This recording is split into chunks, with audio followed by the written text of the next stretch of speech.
Hey guys, it's Nicole. I am back to be ranking some books completely blind.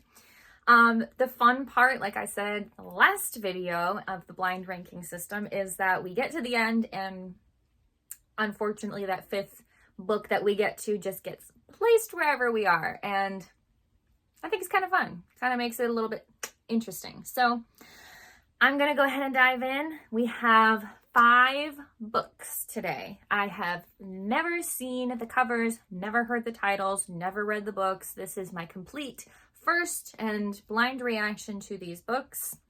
And we're going to rank them. And just as a disclosure, don't really put too much in what I say in these videos. I am not an art critic and I'm not trying to disrespect these books.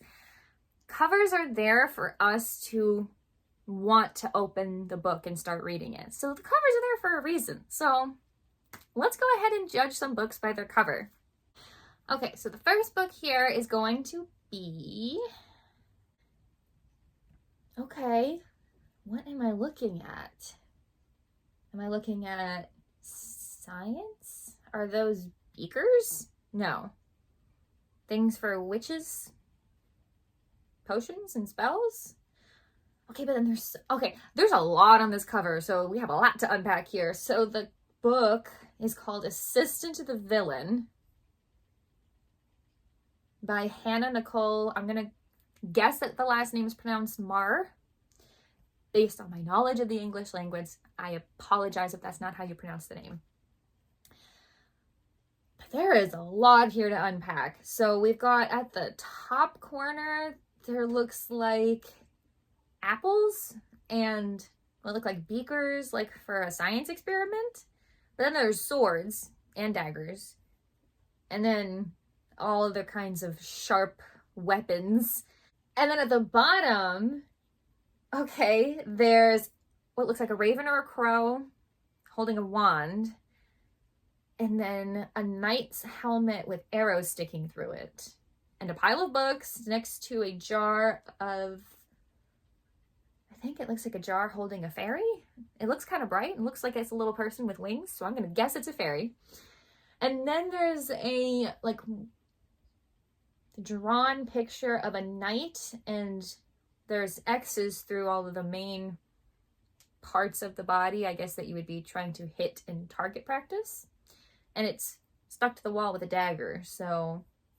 And then there's something else. What is that? There's something at the top corner, the opposite top corner, that's holding a sign that says help. Like the way you see funny videos online of little animals, instead of saying help because they don't speak English, they say help, you know what I mean?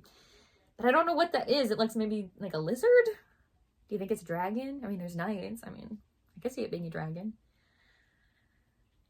Okay, for me, this is a lot. This is a lot to have on a cover. I don't hate it though. I like that it kind of gives you a bunch of clues as to what the book might be about.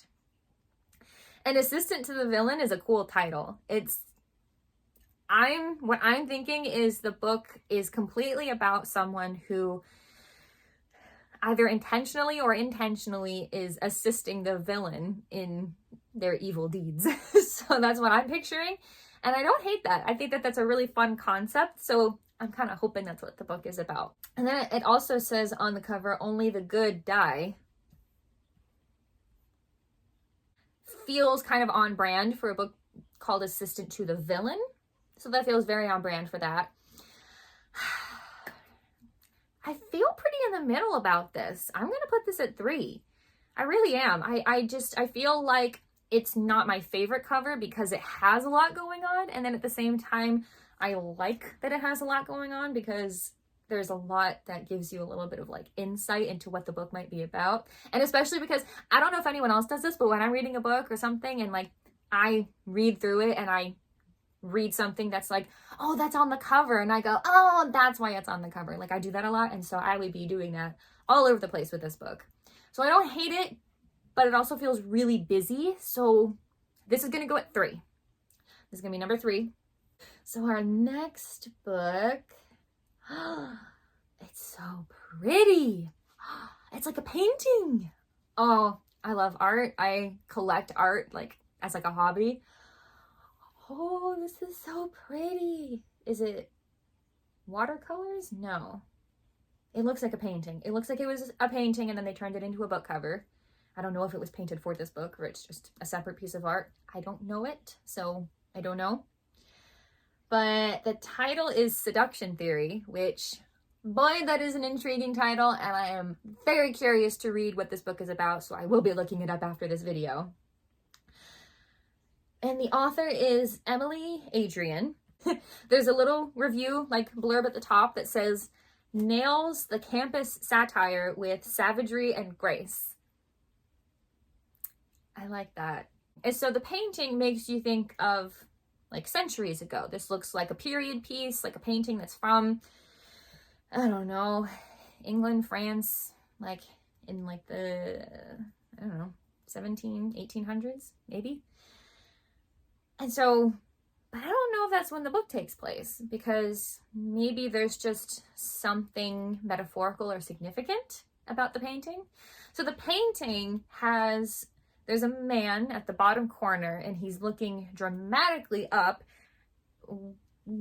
at a woman and he's looking up her dress because her legs are like, one leg is down and she's kicking the other leg up and the shoe is flying off the foot. And he's like reaching out dramatically like this. And then there's like a bush that it seems like she's standing on. So she has to be standing on something underneath or in the bush. And then in the background, there's just trees. It looks like they might be in like a forest or something.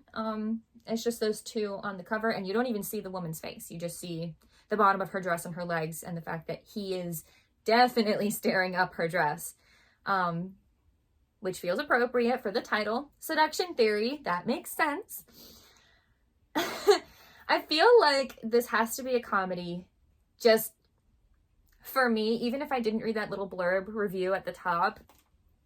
There's just something very comedic about this photo. Like, the seduction in this photo doesn't feel very serious. It feels like satire, like comedy. So I kind of like it. I wasn't wowed when I saw the cover. I mean, you saw my reaction. I was like, oh, that's so pretty. I don't know. My gut. I'm going to put this at 2. I'm going to put this at 2 and we're going to go from there. So this is, we have number 2 and number 3 already placed. Ooh.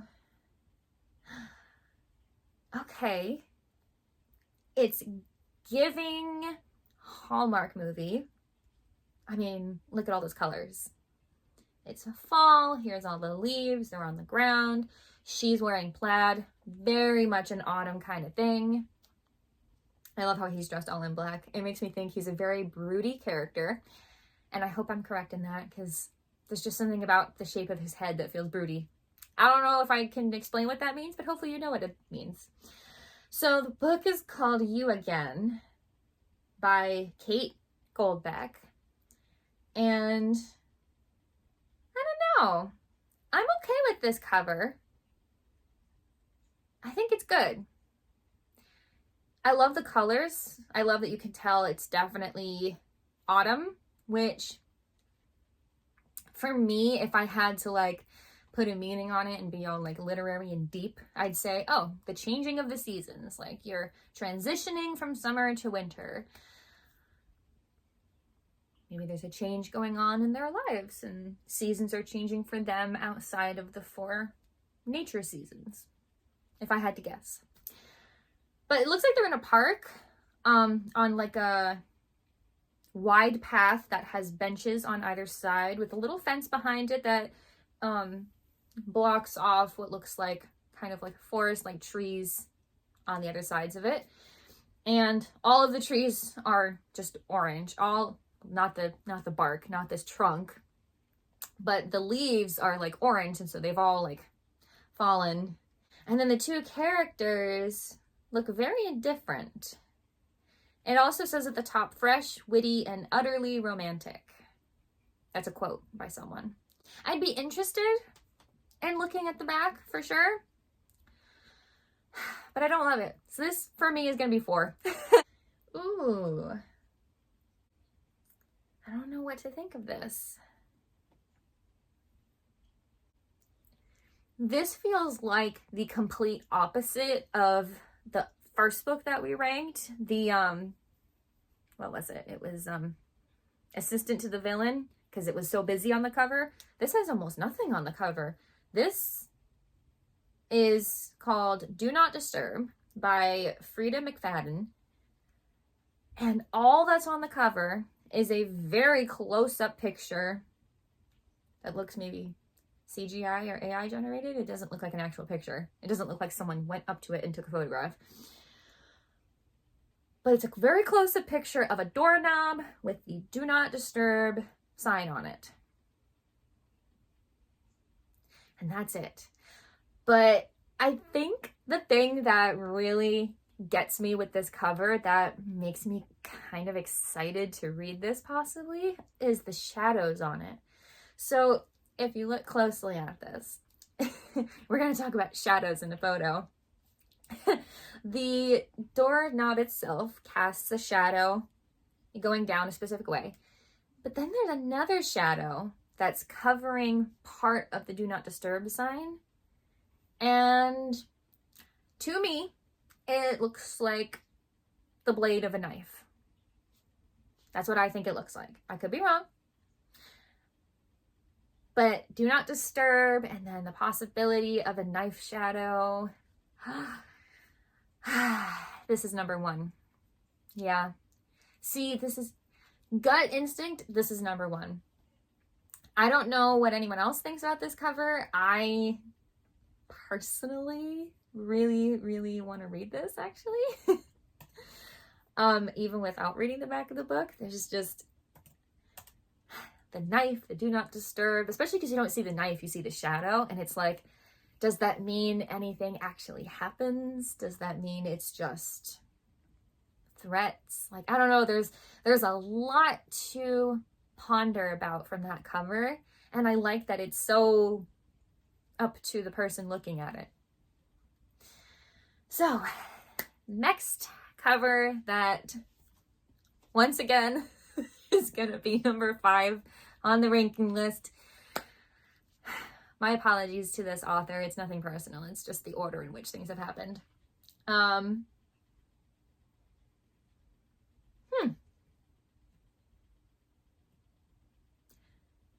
What we're looking at is very obviously a picture of the Eiffel Tower in Paris, but we are looking at the Eiffel Tower through a window that has like rain. Not like the rain is actively raining on the window, but the water is sitting on the window, the drops of water. It's a window covered in drops of water, and we're looking at the Eiffel Tower through the window. And then, okay, so the book is called The Nightingale by Kristen Hanna. And it says, it has a little quote at the top, which is nice. It gives us a little bit of a hint. It says, an unforgettable portrait of love and war. Interesting. But I do have to say, I feel like this does feel right in the 5th spot of our rank today. I don't dislike this cover. I do not. I don't think this is a bad cover. I just think it just doesn't give me much, for me personally. Under the Nightingale, there's like a gold portrait of a bird landing on some rose bush, and it's all one color. Like, you don't, it's not like the color is of the bird is that it's all one color. It's gold, but that's it. And it's on top of, in front of the picture of the Eiffel Tower. And so I just don't feel very overwhelmed by this cover. I don't feel a strong connection to wanting to know what it's about. So I would be interested, like if I saw this in the bookstore, I'd pick it up and, you know, read the back a little bit and look at it, but I don't think this would be the first one I'd pick up. So I'm actually surprisingly happy with how it turned out, and yes, this one goes at number 5, and that feels accurate for me. So those are our 5 books for today. Let me know what you guys think in the comments of how we ranked the books today. Do you agree? Do you disagree? But yeah, thank you guys so much for watching. I look forward to doing this every week. I hope you find something in this video that you can use for yourself. Maybe you found something in one of the books and you're like, I definitely want to go look that up now. I think this is a great way to find some new books you might want to read. So I hope you guys got something from this video, and thank you so much for watching. Please subscribe to my channel, like this video, comment below if you enjoyed it. I really want to hear from you guys. Thank you. I will see you all in the next video.